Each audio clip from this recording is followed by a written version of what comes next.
Human rights laws are universal and everyone deserves to be treated with dignity and respect. But the world today is fraught with human rights violations across the globe, despite the proliferation of human rights organizations. 70 years after the creation of the Universal Declaration of Human Rights, the world is still in search of a just and equitable society. What is not working? What needs to be done? My guest has answers to these questions. Welcome to In Depth.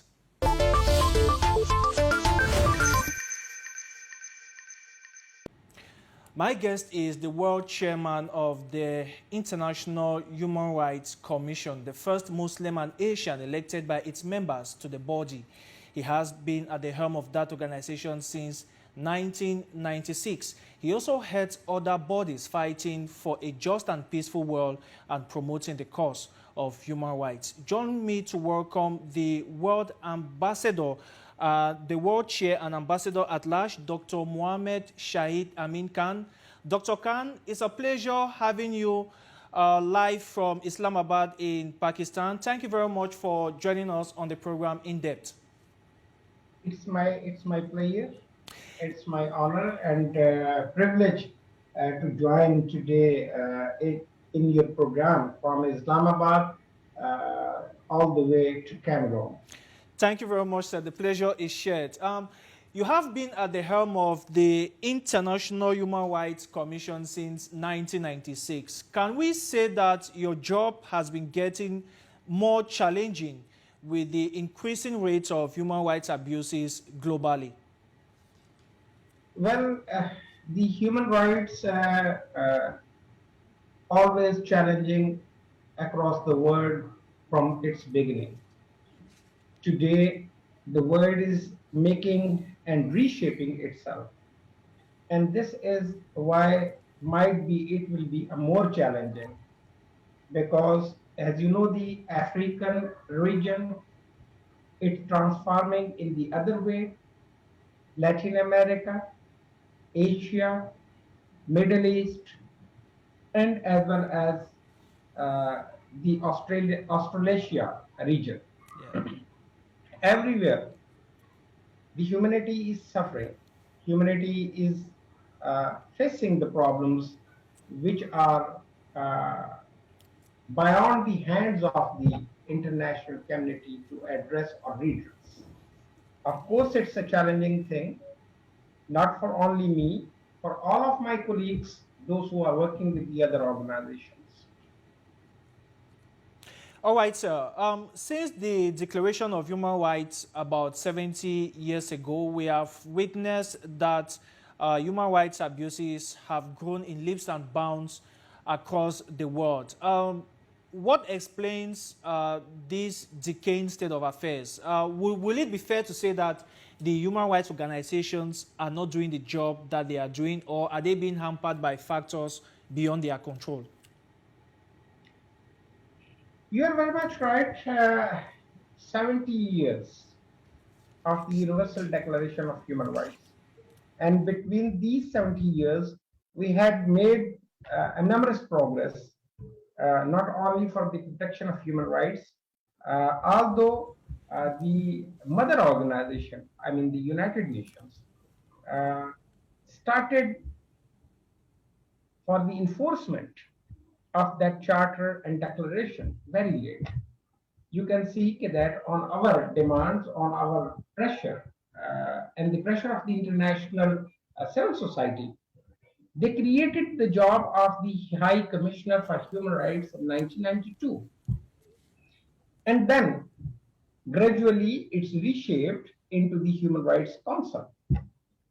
Unfortunately, the demand of the independent institution of the human rights was that the Human Rights Council of the United Nations should be a platform where the state should be held accountable. And it is because we are all facing the challenging, we are all facing the human rights violations, we are all facing the hatred, we are all facing the terrorism growing up, we are all facing that the people, those who are help in need are not getting the justice. I mean, this is because that the Human Rights Council is I mean, it is the whole dilemma that the all body is based on the member states. Until and unless there is no say for the independent organizations, we cannot held accountable the governments and the states, because it is the failures of the states in each country if they are not addressing or redressing the human rights obligation in which they are signatory themselves. The peoples at large are facing this dilemma day by day, where to go for the justice. This is why we still emphasizing and having demands to the United Nations organization as a global organization and a mother organization of the all international organizations, because everybody is agreed on the Charter of the United Nations. Everybody is agreed on the Universal Declaration of Human Rights.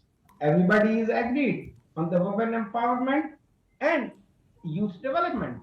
Everybody is agreed that what is the milestone to achieve the SDG goal 2030. Everybody is agreed on everything. But the implementation and a mechanism, these need to be redressed again. Now, if the implementation needs to be redressed, like you say, now what are bodies like yours, the International Human Rights Commission, doing to ensure that the states accept their responsibilities and ensure that respect for human rights becomes the norm and not the exception as it is the case right now? Well, the International Human Rights Commission from the long ago having an advocacy to establish the mechanism in every state. It was very difficult for the United Nations itself to reach to the Islamic Republic of Iran, where I, as the head of the organization, reached and asked the Islamic Republic of Iran to establish the mechanism of human rights to protect the rights of their own peoples. Unfortunately, international community never supported that initiative, which I took it on behalf of the International Human Rights Commission. Although the Iranian government on our negotiation and on our advocacy, they established the National Human Rights Commission. But what that National Human Rights Commission has to achieve, that should be the international community to come forward to give them the full mechanism. Without the mechanism of addressing the human rights violation, we cannot achieve anything. This is what I always ask, even in your region, I mean in Africa. When in 2016 there was a transition government in Guinea-Bissau, I emphasized to the transition government to establish the institution and to accept the right of a vote as a sovereign will of a people. And that democracy move on. And when democracy move on, all the institutions, whether they are related to the human rights, whether they are related to the women's rights, or whether they are related to the youth development, they work side by side for the prosperity, for the achievement of a coming generation and the present youth as well. This is the way the international community should follow our footsteps. We emphasize with the European Union, we emphasize on the African Union, we emphasize on the Organization of American States, we emphasize on the Arab League and Organization of Islamic Conference. So everybody is agreed or in principle on the methods. But what is the problem? The problem is a will. So we are encouraging the states and the countries and the international organizations to show the will. When they show the will, the things will be easy. All right. Dr. Khan, Africa in particular appears to be paying a huge price concerning human rights violations. Over the last 10 years, the continent has been rocked by conflicts as well as other forms of insecurity where human rights abuses are perpetrated with impunity. But I would like us to look at the role of the International Human Rights Commission in Africa in particular. You have set up branches in three main branches in three main countries. That's Guinea-Bissau, Niger, and Chad. I would like us to take particular attention in Chad because Chad is going through a military transition at the moment, a country where the new leaders decided to keep aside the constitution and brought forth a military charter. What is your organization doing to ensure that Muhammad Debi ensures the respect of the rule of law as well as human rights, especially at a time when human rights organizations have been accusing the government of carrying out abuses on innocent civilians? What has been your particular mission in Africa, particularly Chad? As far as the Chad transition government and the commander of military regime over there, we know that there is no negotiation while one is having a gun in hand and while the other having a pen in hand. But obviously, we being as an international community, we have to find the way to put the Republic of Chad on the way of a democracy, not by the fighting, not by the sanctioning. But obviously, as you said, that the Africa is facing conflicts. Africa is paying a huge price of a negligence, ignorance. And if I will be saying, it is correct that hypocrisy of the international community and international leadership towards the African and African continent. If I am not wrong to say that Niger has been going through from the transition of a democracy, one president very gracefully has gone, another has been taken up. This is the will of a people. And this sovereign will, unless every country and every power is not recognizing the will of a sovereign will of a people of their own country, the thing will be not easy for any organization or for any country or the neighboring country as well. Because all the reaction of said country will goes around the neighbors countries. So that I am very much appreciating the role of African Union. They are doing it gradually but slowly. And I know I have an undertaking from a Chad President transition government. They will and they are on the way, on the path to restoration of a democracy step by step. And we are monitoring it. We are giving them all possible support. We are giving them all possible advices how to move to make a prosperous Chad, prosperous Niger, prosperous Nigeria, prosperous Mali, prosperous Cameroon, prosperous South Africa. I know there are a lot of problems in the African region, as I said, that it is the international community who's responsible of the all miseries the people of Africa are facing today. No matter the developed countries are providing the arms to the terror organization to fight in Africa. Yeah, doctor. Now, do you have some countries in mind whom you have pinpointedly, which you have pointed out as being hypocritical, because you said that the international community is failing Africa? Which of or who are these countries that you believe that have that moral responsibility to ensure the respect of human rights in Africa, but they are not doing their jobs? Basically, my point I am pointing out in a very clear manner. Those countries who are manufacturing the arms,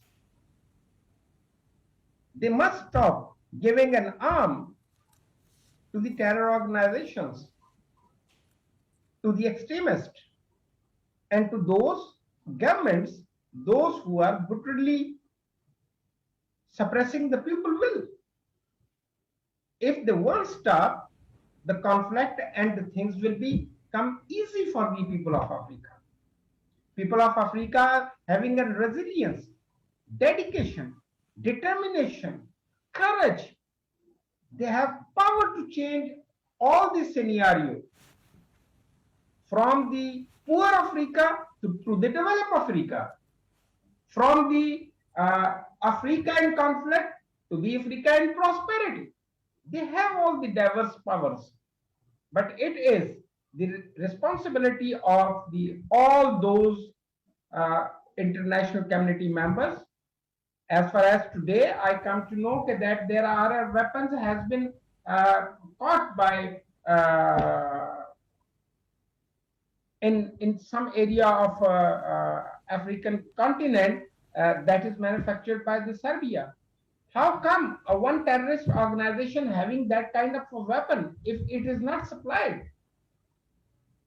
So on, the France has the responsibility, Great Britain has the responsibility, United States has the responsibility, and it is the same goes to the China and Russia. It also goes to the Germany. It goes to the Italy as well and Portugal. All right. I mean, this is the new world. I mean, you cannot keep in civilized world and a developed world any nation to be like a slave or be like a slave. Now we have to open the eyes towards the Africa. If today that countries will not open their eyes, then the African youth will open their eyes. This is what I am letting them know on day by day. All right, Doctor, we shall come to the role the African youth can play. You just, called on the responsibility of the international community. But do you also believe that the human rights organizations have a share of the blame? In fact, the question which I intend putting out to you is, are some human rights organizations really human rights organizations? I will not disagree with you because opportunist, hypocritical attitude of some organizations are leading to blame on the all international human rights institutions, and this is what is happening. I accept the pros and cons into the human rights defender organizations. Sometimes they deal under the table, and this is where we discredited whatever we achieved. Okay, Doc. Now, let's come back to Africa.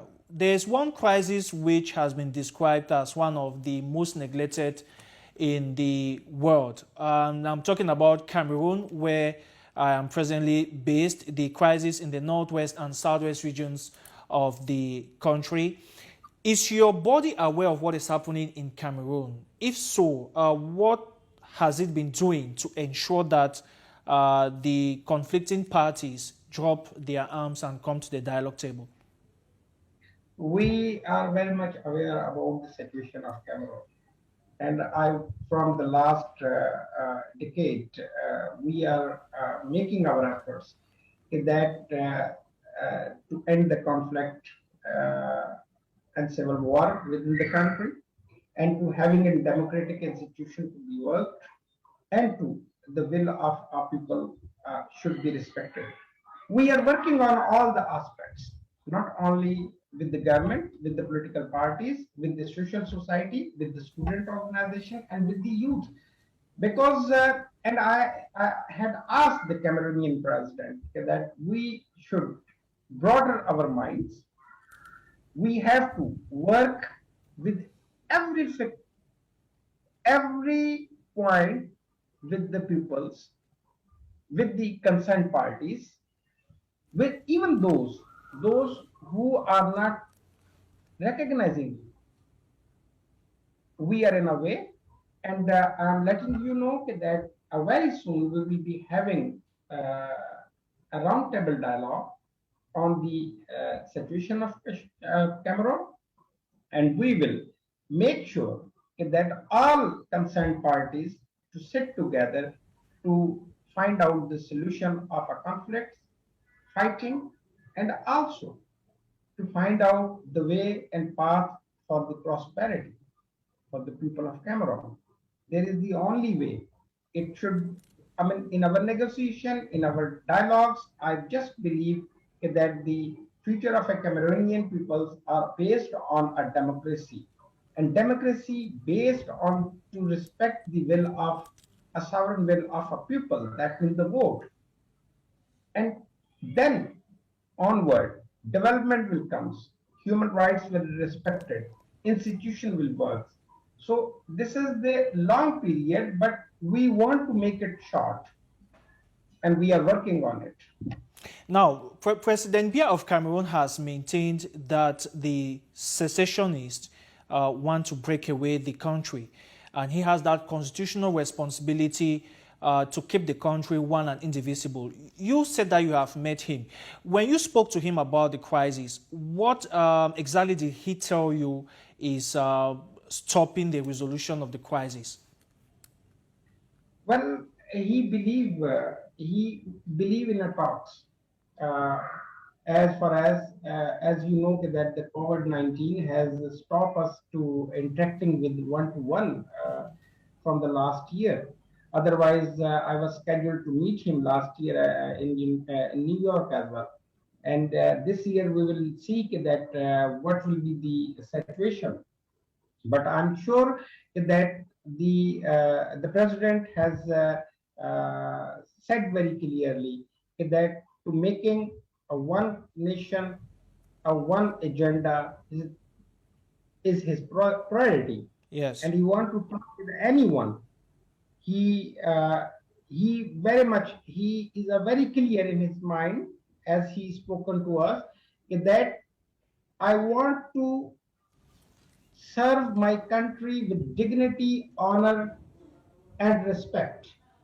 And that three things I want to return back as a gift to my nation and all people.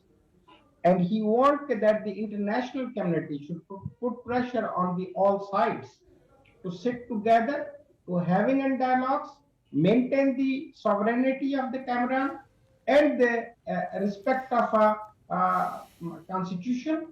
He wants that negotiation should go on, and there should be a meaningful solution for the whole Cameroon and the people of Cameroon. And Oh, I'm sure that if he will continue this path, we will we will we will definitely support and cooperate, and we will emphasize on the international community to cooperate with the people of Cameroon to bring all parties on a negotiation table under the constitution. yeah, you just talk about bringing the parties to the negotiation table, and that is one issue that has been very difficult in the resolution of the conflict in Cameroon. Now, you announced that in the near future you will be having a roundtable dialogue. Can you guarantee us here on Dash News that we are going to see representatives from the separatist organizations and those from the government, civil society, religious leaders at that roundtable to discuss the situation and perhaps look for a way out? I guarantee you from your platform, from your media platform to the peoples of Cameroon, the International Human Rights Commission will bring every leader involved in conflict, every religious leader, leader from the youth, leader from the women's, and also from the civil society. We will bring the lawyers on the table. we will bring the judges on the table, we will bring the political leaders on the table, and we will bring those who are making the conflict with each other on the table to just sit together. There is the only resolution of every conflict: talks, talks, and talks. Until and unless there is no dialogue, you cannot achieve peace and prosperity or development, and you cannot retain power just on the basis of a gun and bullet. So this is the only way, and we will do it, and we will continue it. And that roundtable will be a landmark. We are making it and preparing it. Now, away from the away from the dialogue and peaceful resolution, there have been so much call for those involved in rights abuses to answer for them, and this can only be through the opening of an independent investigation into human rights abuses committed in the northwest and southwest regions of Cameroon. But it's been 4 years now, and that hasn't been done, like in some other conflicts in Africa. What is the problem? Why is it difficult for this investigation to be carried out and for perpetrators to answer to their crimes? We are working with the Human Rights Council on this aspects, and in the last 46 session and 47 session, we was having a talks on this with the partners and the member states in the United Nations Human Rights Council. Apart from the Human Rights Council, we was having an working dialogues how to ensure the justice for the genocide and mass human rights violation into Cameroon. As you mentioned, the problem is that, as I said earlier, that when it goes to the mechanism of the member states, so many things are delayed and delayed unnecessarily because of Western interest. And that Western interest, I mean, for example, if I'm giving you a very much clear example, that we demanded the commission of inquiry for Afghanistan. Exactly. Yeah. Until now, that commission has not yet come. And you know that we wanted the commission of inquiry for Afghanistan, and by all deliberation, just the mandate of monitoring has been given to the High Commissioner and to the Germany. I mean, this is not a fair into the states' institutions. Well, but I'm sure we have International Human Rights Commission having and final say if there is no results been come out from our daily routine emphasizes, then we will move it to the International Court of Criminals. Yeah, they will decide. Exactly. And talking about the International Criminal Court, that takes me to Sudan. There has been a change in the prosecuting bench of the International Criminal Court, with Karim Khan taking over from Fatou Bensouda. Do you think that this may give more impetus to the search for justice in the Darfur conflict? We're already seen Karim Khan come to Sudan, met with Sudanese authorities. Do you strongly believe that with him, those responsible for rights abuses in that country will answer for their crimes? Well, Madame Fatou, the prosecutor of the former prosecutor of the ICC, she done a very incredible job. I think she been very much instrumental for the protection of human rights and to investigate the crimes against humanity, no matter on what territory that's happened. Karim Khan will follow his legacy. And I know Karim Khan personally. He is a very brilliant, he's very open-minded, and he knows that justice is the way to end all oppressions. And the justice is a way which can deliver. If it delivered, there is a rule of law started. So I'm sure that the matter of Darfur, matter of the Yazdi crimes in Iraq, ISIS crimes on Yazdis, the matter of Srebrenica genocide, which has been little bit remain, the matter of there is an 2-3 genocide, not only East Sudan and in Sudan, there are many part of European continent. There's been a question raised into the ICC platform, and we are very much coordinating and monitoring that. We will emphasize to the Karim Khan, prosecutor, to move more rigorously on the issues which comes under the crime against humanity.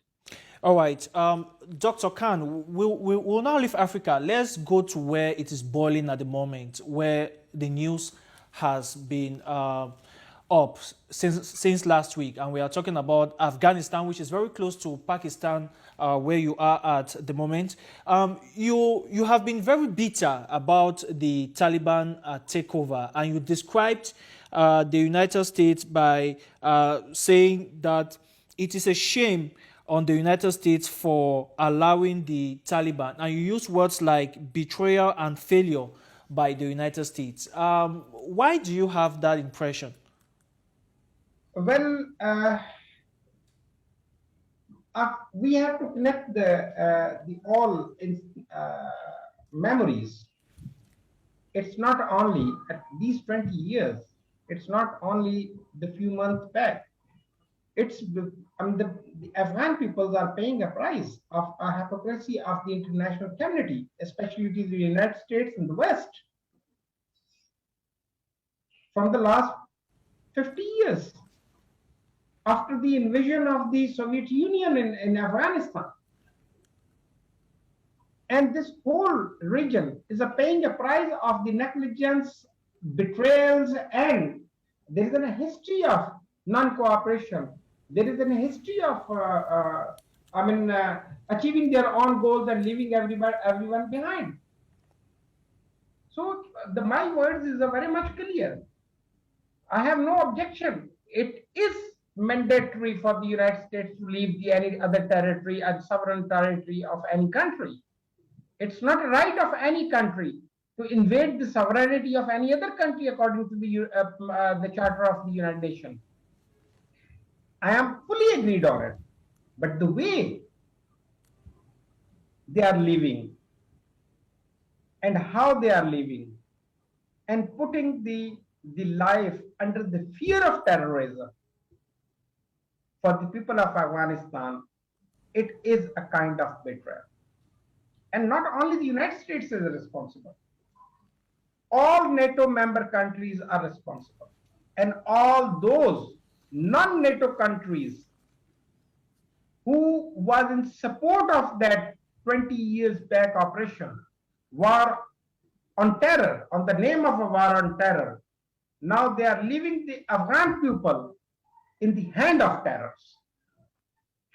So this is what is the betrayal according to me and according to my organization stands over the people's life in Afghanistan. No. Might be the Taliban will be a very good government. If they are today good, how come in 92, in 2001 they was bad? When the whole world went to invade the Afghanistan. So this hypocrisy should not be on the cost of a life of innocent peoples be recognized anymore. And if you had your way, would you suggest that the United States and NATO member countries be prosecuted, particularly the leaders at the time? Will you suggest that they be prosecuted for human rights violations in Afghanistan? I was raising the way the negotiation has been taken place in Doha between the Taliban and the United States of America, putting aside the one government who's whether having a will of a people or not, mandate of a people or not, but there was a government. Keeping aside that government, keeping aside Pakistan, keeping aside the China, keeping aside the Russia, keeping aside uh, the regional other regional neighbors of the Afghanistan, like in Iran, Tajikistan, and Turkmenistan. Who will pay the price of this all outcome? These neighbor countries will pay the price of outcome. America is a 6,000 kilometer away from this region. And so on. If there will be a terror, this country will be affected. So there was my point that there should, on that time, there should be a comprehensive dialogue.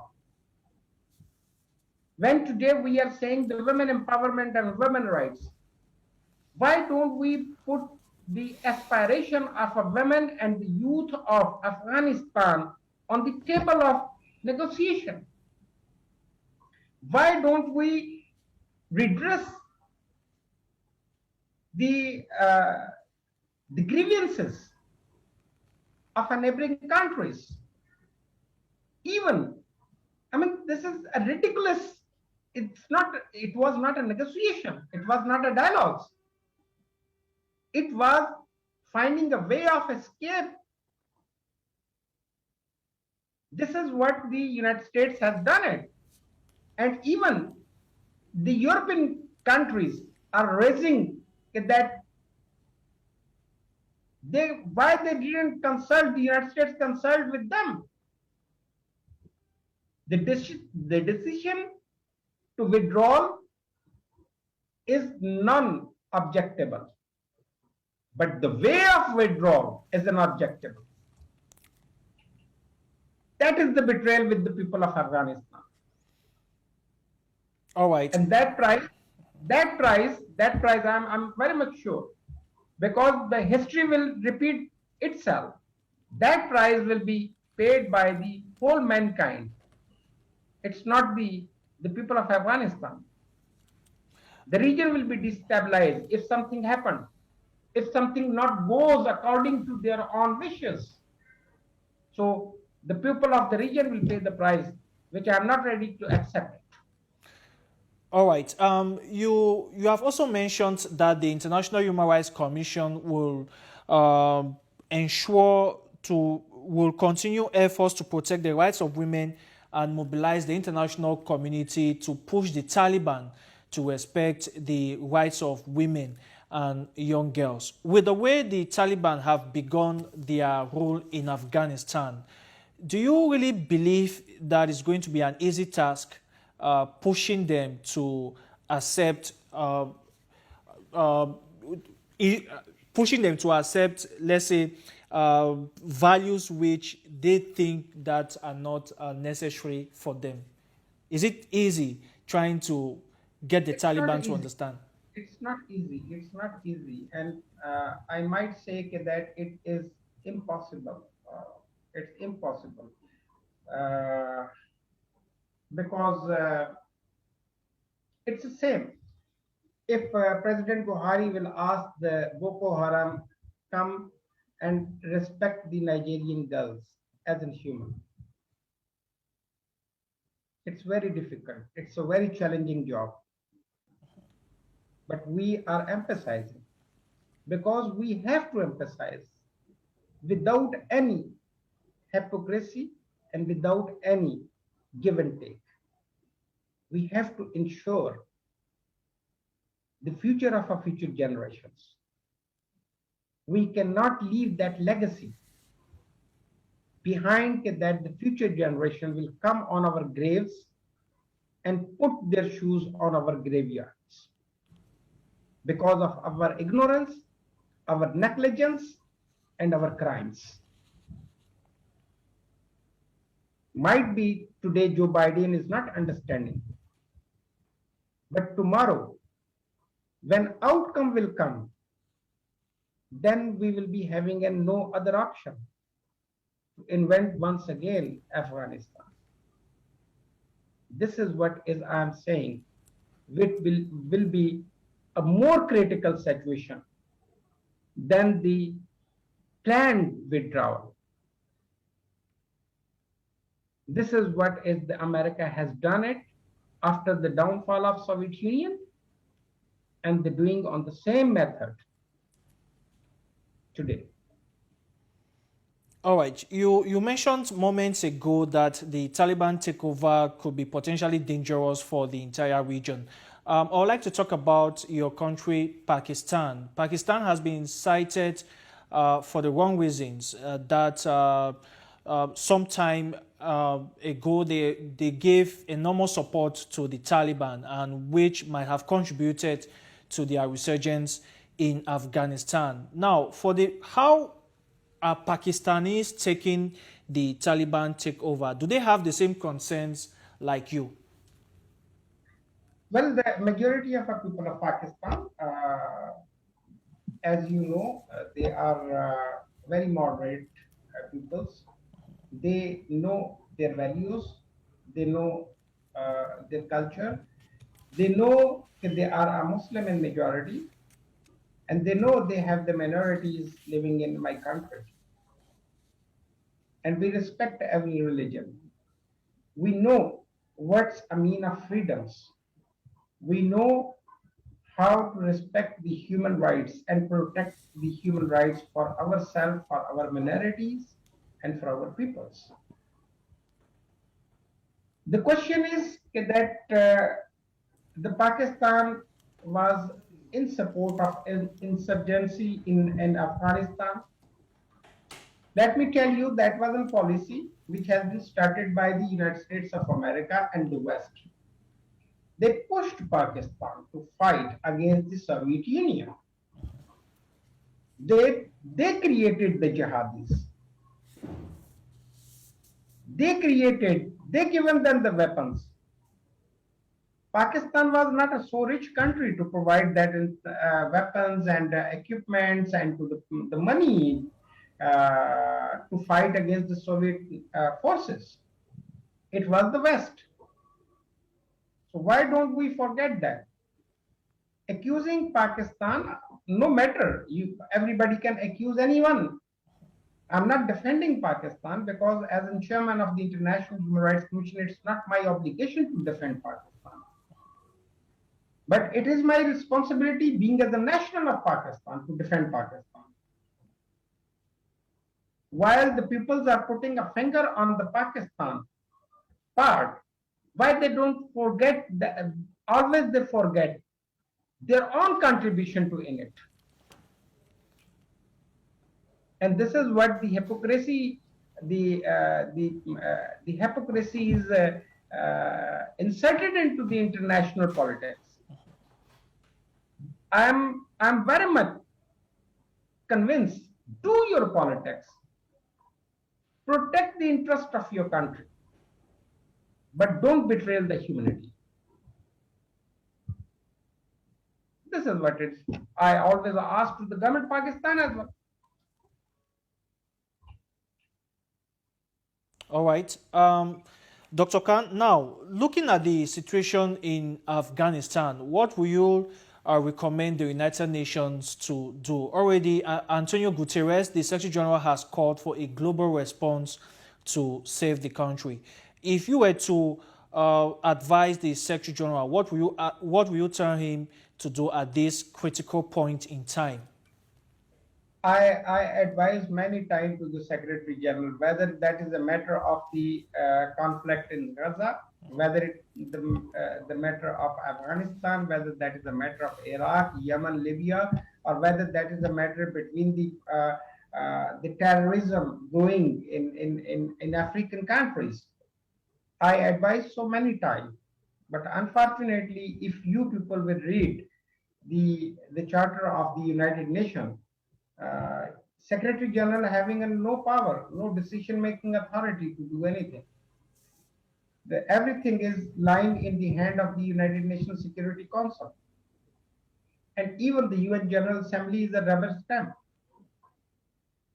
For that reason, we are working on the procedural change into the United Nations. We had recommended so many things.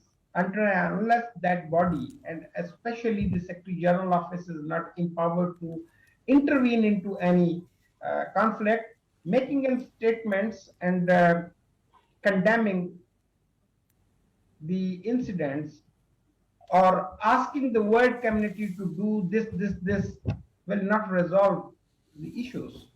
Unfortunately, this is my take on the United Nations Secretary General. Antonio Guterres is my friend, a very noble person, very humble person, and a very good and gentleman person. But when I know he have no power to do anything, what I should advise him. All right, Doctor.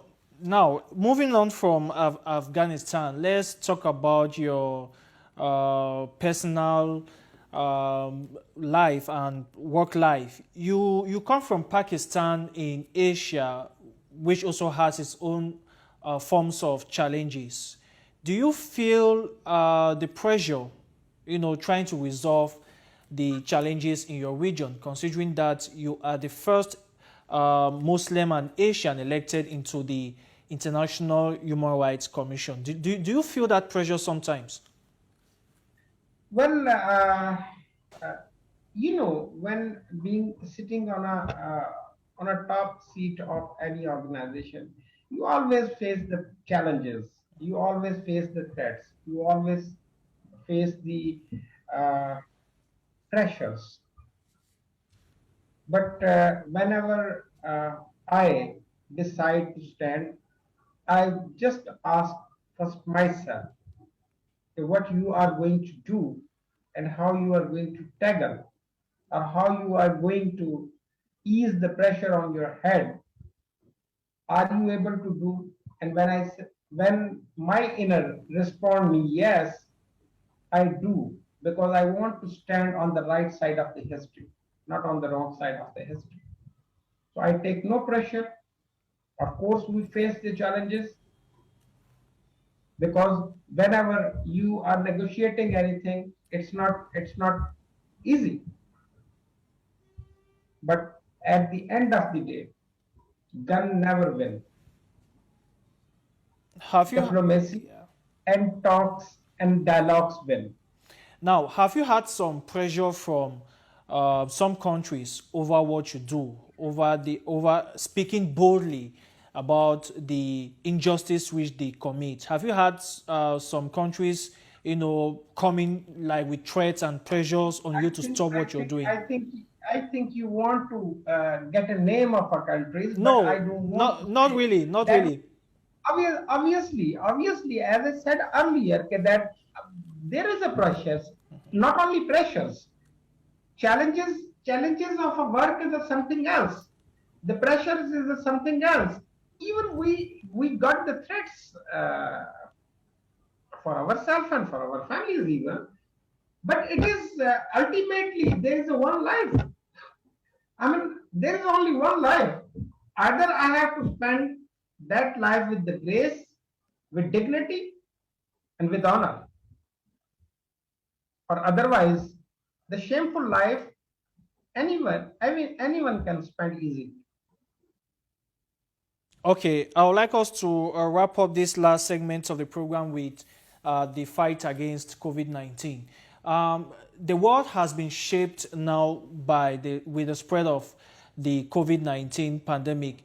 And last year, you recommended the International Criminal Court to launch an investigation on the cause of the COVID-19 pandemic. Why did you give out that proposal?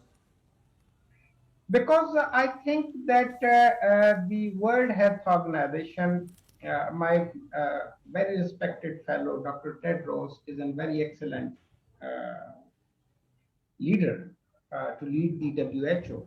He did whatever he did, and he did with his utmost to deal the COVID-19 pandemic. Even some countries has doubted on his integrity. And then he voluntarily asked the WHO Assembly to establish the commission of inquiry headed by the two former leaders, the Helen Clark and Madame Sharif. But even the mandate given to that expert panels is not enough. That expert panel is discussing and recommending the failure of the health system, failure of the addressing the pandemic, the way many governments and many institutions has been dealing, the vaccination and the so on. But I think whether it is a natural or man-made, we have to investigate. We have to investigate the origin. We have to investigate how it comes. Don't you think more than 6 million or 7 million people have died? Who is the responsible of that? Whole world becomes like in prison. Who is responsible of it? So that responsibility has to be unfolded. The world should know who is responsible of this catastrophe against the humanity. For that reason, I not only emphasize on the International Court of Criminals, I also emphasize to the United Nations Human Rights Council. I addressed to the President, 47th President of the United Nations General Assembly, the Ambassador Nsoesie Khan, and I asked her to establish the Commission of Inquiry. It's my written request, which has been received by her secretariat and presented for the closed door meeting. I sent a letter to the President of the International Court of Criminals. And it is my right as a leader of one international institution to find out the criminality out of this pandemic. I have to give a justice to the millions of people who died because of our negligence. And the billions of people are facing the problems. Do you think that the whole Africa in some time is not turned in like in prison due to this pandemic? So this should be unfolded. The story should be unfolded in front of the world. All right, Doctor, now, looking at the imbalance that has arisen from the COVID-19 response, particularly in Africa, where just under 2% of the population has been vaccinated, what is the International Human Rights Commission doing to ensure that the fight against COVID-19 is done within the respect of economic, social, and cultural rights, as well as other forms of human rights? First of all, we all agreed that there is no other way to prevent the human lives, and that is the only vaccine. Unfortunately, those countries, in their hands, vaccines are. They are pathetically dealing this issue. They stored for themselves double than their own population. And even though till now 60% of our total population of America is vaccinated, all the vaccine which been manufactured into the different countries, the 10 countries are holding according to the WHO, and there are holdings, holding and holdings both ways. and they're not providing as much as not only Africa, to any other underdeveloped and poor countries. This disaster is the responsibility of the developed countries, and they should pay for it. This is a very clear vision. I will not retrieve from this stance, and I will keep going on saying at the end of vaccine nationalism, or if you don't want to give, or if you don't want to pay, ask the vaccine manufacturers to provide the other countries to manufacture the same formula to prevent and to give to their own peoples and to rescue the region of their own countries. This is the only way.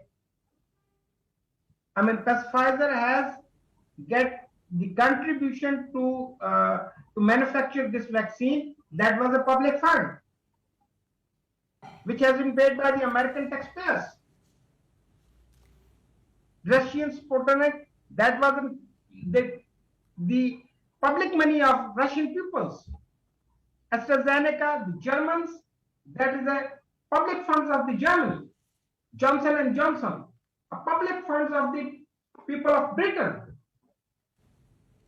And how dare these government using the public money and to creating some more billionaires on earth on the cost of human lives?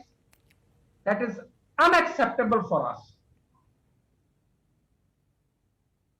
This is the way only to end the vaccine nationalism, provide to the Africa, Asia, Latin America, and every vulnerable country free of cost that vaccine, or otherwise the developed countries, those who are doing this, they will be remaining in prison until the last person on this earth is not vaccinated. Thank you very much, World Chair and Ambassador at Large, Dr. Muhammad Shahid Amin Khan. It was a pleasure having you in this edition of In Depth. We thank you for taking time off your very busy schedule. Thank you very much. My pleasure, and God bless the people of Cameroon. God bless the people of Africa, and especially the God bless my resilient youth of Africa. All right. Thank you very much. The message has been passed across. And to you, televiewers, it was a pleasure being with you in this edition of In Depth on Dash News. Stay with Dash News for more news in Africa.